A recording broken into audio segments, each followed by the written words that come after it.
Hello दोस्तों, welcome to AG tricky solution. आज percentage को करने वाले हैं। परसेंटेज को एकदम बेसिक से करने वाले हैं। यदि आप समझते हैं कि हमारा परसेंटेज चैप्टर बहुत ही कमज़ोर है तो आप इस क्लास को देखें, आपका पूरा परसेंटेज का झंझट ही खत्म हो जाएगा। जैसे एक एग्जाम्पल दे लीजिए, 90 का 30% क्या होता है, 80 का 12.5% क्या होता है। इसमें तो अधिकतर लोग फंस जाते हैं। ये सारे जो टेबल्स दिया गया है, इसका वैल्यू क्या होता है, इस वैल्यू पे क्वेश्चन कैसे बनेगा। तो ये सारे के सारे प्रश्न जो आपके दिमाग में उठते रहते हैं या अक्सर एग्जाम में प्रॉब्लम क्रिएट करते हैं, वो सारा का सारा आज क्लियर हो जाएगा। तो चलिए शुरू करते हैं हम अपने पहले प्रश्न से। देखिए, सबसे पहले तो हम बेसिक में जाएंगे कि परसेंटेज होता क्या है। तो ये तो बचपन में आप पढ़े होंगे, लेकिन फिर से एक बार रिवीजन करवा देते हैं। परसेंटेज का मतलब होता है आउट ऑफ 100। आउट ऑफ 100 यानी कि 100 में से कितना, यानी 100 का कितना। तो जैसे देखिए, यानी कि 20 है तो 20 कितना परसेंट है, यानी कि 20 है तो 20 को परसेंटेज में क्या लिखेंगे। 20 को परसेंटेज में क्या लिखेंगे, तो सिंपल है कि 20 को परसेंटेज में लिखने के लिए हम 100 से भागा देंगे। 20 को परसेंटेज में लिखने के लिए हम 100 से भागा देते हैं। तो इसका मतलब क्या हो जाएगा, इसका मतलब हो गया 5। 5 बार में कैंसिल हुआ 1/5। तब 1/5 आया, इसका मतलब क्या हुआ, यही है मेन खेला यहाँ पे।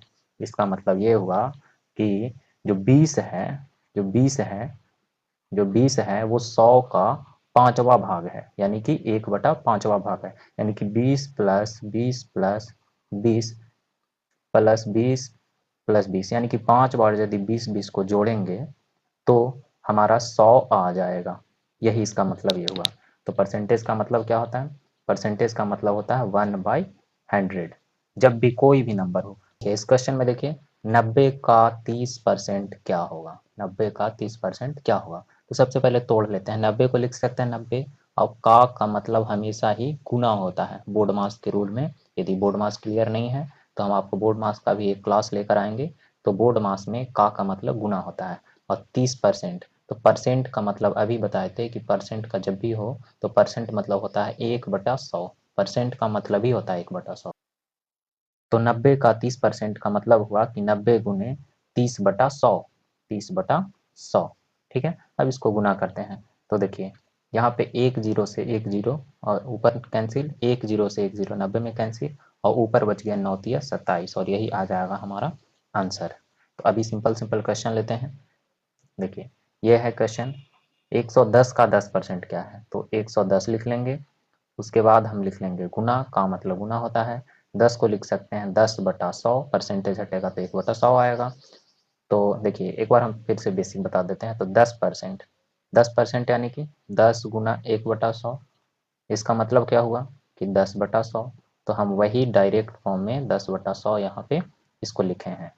तो इसको गुना कीजिए आप, एक जीरो से एक जीरो कैंसिल, एक जीरो से एक जीरो कैंसिल, इसका मतलब कि इस पूरे का वैल्यू आ गया 11 आंसर। दोस्तों इसमें देखिए, ये थोड़ा लंबा क्वेश्चन है, लेकिन इसको भी उसी तरह से आसानी से करने वाले हैं।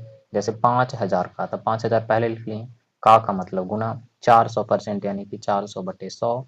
अब देखिए, जीरो से जीरो, ये दोनों जीरो ऊपर नीचे, दोनों जीरो कैंसिल हो गया। तब इसको गुना कर लेते हैं, तो 5 चौके 20, और यहाँ पे 3 जीरो बचा हुआ है, तो 3 जीरो और लिख लेते हैं, तो ये आ जाएगा हमारा 20,000 आंसर। नेक्स्ट, अब देखिए, वो तो वहाँ तो सीखे हम लोग कि परसेंटेज, मान लो कोई नंबर है, इसका परसेंटेज निकालना हो, यानी कि 20% है तो इसको फ्रैक्शन में निकालना हो तो क्या होगा। अब फ्रैक्शन में दिया गया है, यहाँ पे फ्रैक्शन में दिया गया है। जैसे देखिए 1/5 है, तो 1/5 को परसेंट में बताइए। तो सिंपल है, वहाँ डिवाइड करते थे, यहाँ 100 से गुना कर देंगे। तो इसको गुना करते हैं तो हो जाएगा 5 से 20 बचे 100, यानी कि ये 20% हो गया। तो इस तरह से इसको एक टेबल के फॉर्म में हम लोग याद करते हैं। देखिए, तो टेबल क्या होगा, इस टेबल से यदि ये टेबल आपको याद हो गया तो आपको एग्जाम में कोई भी क्वेश्चन नहीं छूटने वाला है। तो आइए इस टेबल को कैसे याद करेंगे, हम इसको करते हैं। तो चलिए शुरू करते हैं। पहले इसको हम मिटा देते हैं। आइए अब स्टार्ट करते हैं। एक है तो एक को हम लोग कितना परसेंट लिख सकते हैं, तो एक को हम लोग लिखते हैं 100%। एक को हम लोग लिखते हैं 100%।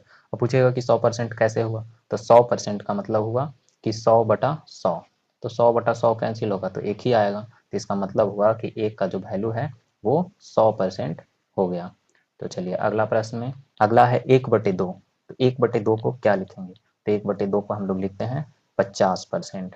ये याद कर लेना है, ऐसे 1 से लेकर के 5 तक तो सबको याद रहता है, लेकिन फिर से आपको हम बता रहे हैं 1/3 को लिखते हैं हम लोग 33.1/3%। अब ये ध्यान में कैसे रहेगा, तो देखिए जब भी इधर वाला पार्ट 1/3 है, इधर 1/3 आ रहा है, इसका मतलब कि इसका फ्रैक्शन भी 1/3 हो जाएगा। नेक्स्ट है 1/4, तो 1/4 को तो 25% लिखते हैं, ये आपको याद ही होगा।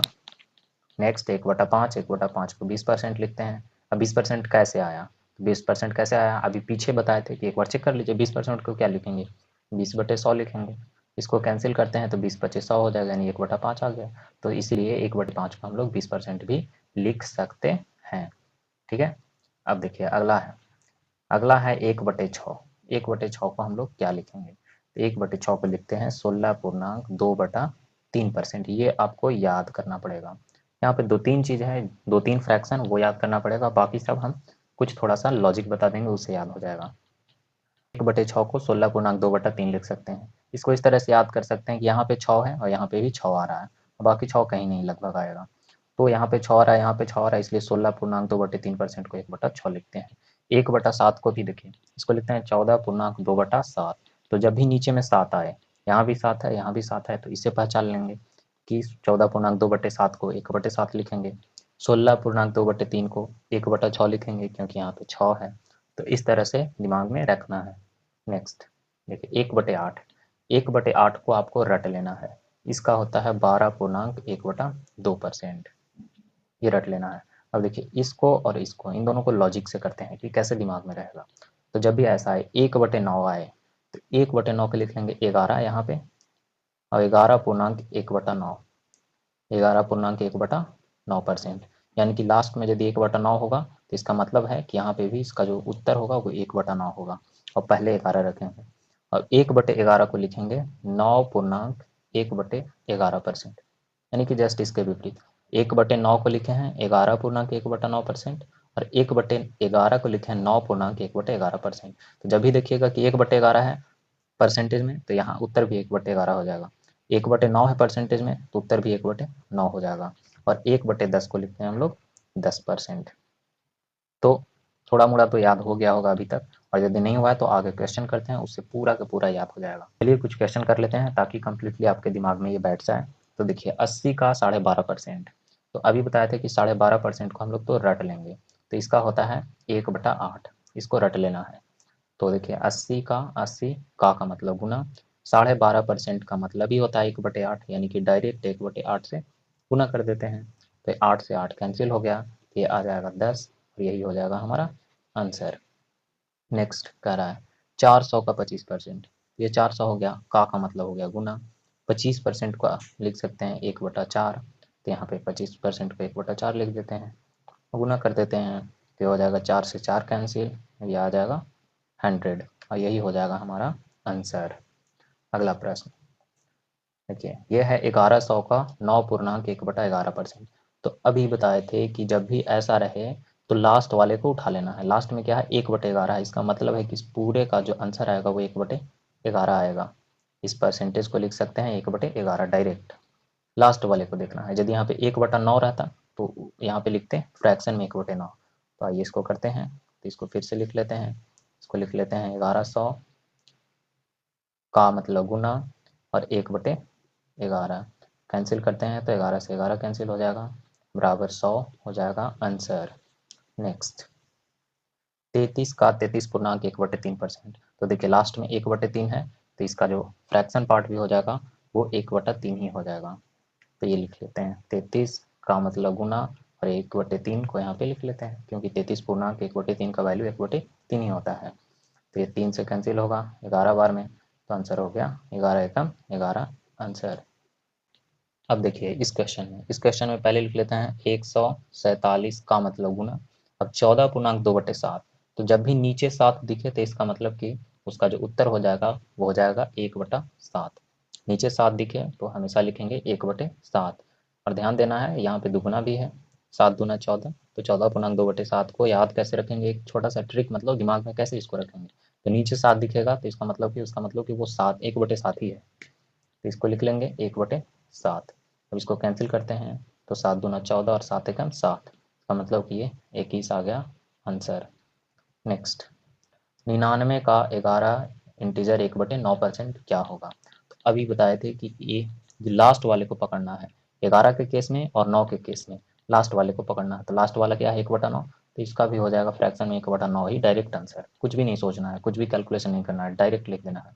और यहाँ पे 99 से मल्टीप्लाई कर देना है, 99 का मतलब गुना, और यहाँ पे 1/9 हो गया, और 9 से 11 बार में कैंसिल हो जाएगा, तो हो गया 11 आंसर।